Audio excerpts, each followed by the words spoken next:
నగరంలోని స్థానిక బోడిగాడి తోట ఎస్టీ కాలనీ నందు నేషనల్ ట్రైబల్ ఫెడరేషన్ నెల్లూరు జిల్లా అధ్యక్షుడు పులి చెంచయ్య ఆధ్వర్యంలో ఆపరేషన్ సింధూరంలో అమరుడైన తెలుగు యువకుడు మురళీ నాయక్ మృతికి నేషనల్ ట్రైబల్ ఫెడరేషన్ ఆధ్వర్యంలో గిరిజనుల పక్షాన నివాళులర్పించారు. ఈ సందర్భంగా దేశానికి సేవలందించే క్రమంలో అమరుడు అవడం శోచనీయమని, అతని ఆత్మకు శాంతి కలగాలని ప్రార్థించారు. ఈ కార్యక్రమంలో నేషనల్ ట్రైబల్ ఫెడరేషన్ కోశాధికారి లోక్ సాయి, బాల, గిరిజన మహిళలు, యువకులు అధిక సంఖ్యలో పాల్గొన్నారు.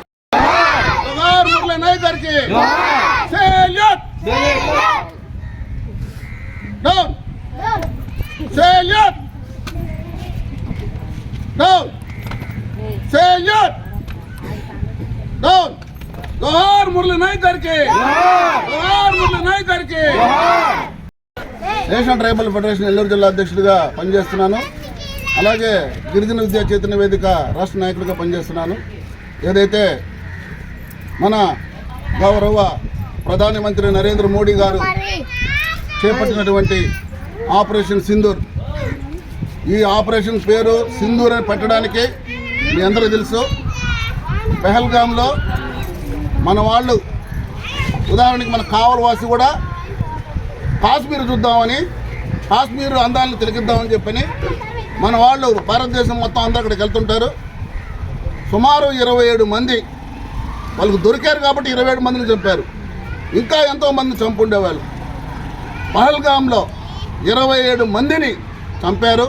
అందులో 2 రోజులు 3 రోజుల క్రితం పెళ్ళైనటువంటి నూతన వధువరులు కూడా, నూతన సంసారం కూడా ఉంది. ఆ అమ్మాయి అనింది, నాకు పెళ్ళి 2 రోజులు అయింది, నన్ను చంపేయండి, నా భర్త లేనప్పుడు నాకెందుకు, నా ఆడపడుచు నన్ను కూడా చంపమంది. చంపమంటే ఆ పాకిస్తాన్ ముష్కరులు, నేను నిన్ను చంపను, నువ్వు పోయి నరేంద్ర మోడీకి చెప్పు అని దుర్భాషలాడాడు.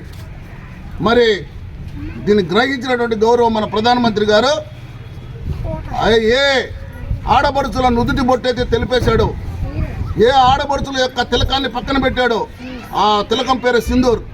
అందుకనే దీనికి ఆపరేషన్ సింధూర్ అని పెట్టి ఆ సింధూర్లో వందల మందిని పాకిస్తానీ వాళ్ళకి మన సైన్యం పోరాడి వందల మందిని మన ఆడబిడ్డల యొక్క పసుపు కుంకాలు తొలి చేసినటువంటి ముష్కరులు తీవ్రవాదుల్ని చంపేసింది. దాంట్లో భాగంగా మన ఆంధ్ర తెలుగువాడు, అనంతపురం జిల్లాకి చెందినవాడు, కల్లి తాండాలో నిరుపేద కుటుంబంలో, ఒక గిరిజన కుటుంబంలో కల్లి తాండాలో పుట్టినటువంటి ఒక మన భారత మాత ముద్దు బిడ్డ శ్రీ మురళీ నాయక్ గారు కూడా 14 మందిని చంపి తిరుగు ప్రయాణంలో ఒక పాకిస్తాన్ ముష్కరుడు దొంగతనంగా అడ్డు వచ్చి దొంగచాటుగా చంపేశాడు. అబ్బాయి వయసు 23 సంవత్సరాలు. తల్లిదండ్రులు ఒక్కడే కొడుకు, తల్లిదండ్రులు వద్దన్నారు, సమాజం వద్దనింది. చిన్న వయసులోనే భారతదేశ ఆ భరతమాత యొక్క సేవలో చచ్చిపోవాలా, ఆ భరతమాత కోసం నేను చావడానికైనా సిద్ధమని చెప్పి తన మామకి, తన అమ్మ తమ్ముడికి చెప్పాడట.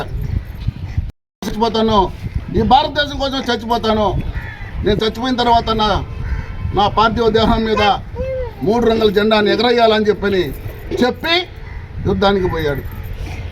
మరి ఆ వాక్ ఏమైనా జరిగిందో మరి అనుకున్నట్టే 23 ఏళ్ల వయసులో ఆ కుర్రవాడు భారతదేశం కోసం తనువు చాలించాడు, చంపబడ్డాడు. మనం ఎంతోమందిని చూస్తుంటాం, 23 ఏళ్ల వయసులో మన వ్యవహారాలు, మన చేష్టలు, మన అలవాట్లు చూస్తుంటాం.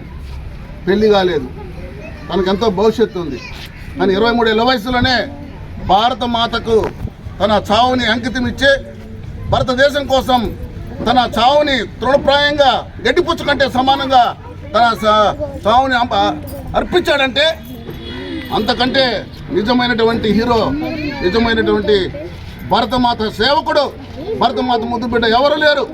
కాబట్టి అటువంటి మహానుభావుడు, అటువంటి వీర సైనికుడి యొక్క చిత్రపటానికి మన నెల్లూరు బోడిగోడు తోట పక్కన ఉన్నటువంటి గిరిజన ఎస్టీ కాలనీలో ఆ మహానుభావుడికి చిత్రపటానికి పూలమాలలేసి మనందరం పిల్లలు కూడా ఆ మహానుభావుడికి శ్రద్ధాంజలి ఘటించారు, జవహర్లు అర్పించారు. అటువంటి మహానుభావుడు మరల పుట్టాలా.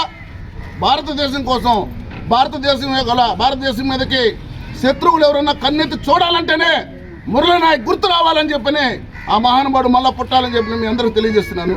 ధన్యవాదాలు. లోక్సాయి, నేను నెల్లూరు జిల్లా నేషనల్ ట్రైబల్ ఫెడరేషన్ కోశాధికారిగా ఉన్నాను. ఈరోజు మురళీ నాయక్ గారికి నివాళులర్పించడం మాకు ఎంతో సంతోషంగా ఉంది, అదేవిధంగా ఎంతో బాధగా ఉంది. 23 సంవత్సరాల వయసులో మేము ఎంజాయ్ చేయాలి, మేము తిరగాలి, మేము ఇంకా ఉన్నత చదువులు చదువుకోవాలనే ఆలోచనతో ఉండే యువతనే చూసాం. కానీ నేను దేశ సేవ చేసి దేశం కోసం పోరాడి దేశం కోసమే చనిపోతానని చెప్పే వ్యక్తులు చాలా అరుదుగా ఉంటారు. అలాంటి వ్యక్తులలో మురళీ నాయక్ గారు ఒకరు ఉన్నారని చెప్పి మేము ఈరోజు గర్వంగా చెప్పుకోగలుగుతున్నాం. అదేవిధంగా మురళీ నాయక్ గారు చనిపోయారని అందరూ అనుకుంటున్నారు. లేదు, భారతదేశం మొత్తం ప్రతి గుండెల్లో మురళీ నాయక్ గారు ఈరోజు బతుకున్నారు. రాబోయే తరానికి కూడా మురళీ నాయకుని చూపిస్తామని మీ అందరికీ తెలియజేస్తున్నాను. ఎప్పుడైనా సరే ఏదైనా యుద్ధం చేయాలన్నా, ఏదైనా పోరాటం చేయాలన్నా మురళీ నాయక్ గారిని స్ఫూర్తిగా తీసుకోవాలని ఈ సందర్భంగా తెలియజేస్తున్నాను. నా పేరు బాల. ఈరోజు మనం మాట్లాడుకునేది మురళీ నాయక్ గారి గురించి. అతను తక్కువ వయసులోనే మరణించాడు, కేవలం దేశం కోసం. అటువంటి వ్యక్తి గురించి ఈరోజు మా ఏరియాలో కార్యక్రమం చేయడం నిజంగా మాకు ఆనందంగా ఉంది. అది మా పెద్దవాళ్ళు జరపడం చేయడం ఇంకా మాకు ఆనందంగా ఉంది. జోహార్ మురళీ నాయక్ గారికి. జోహార్.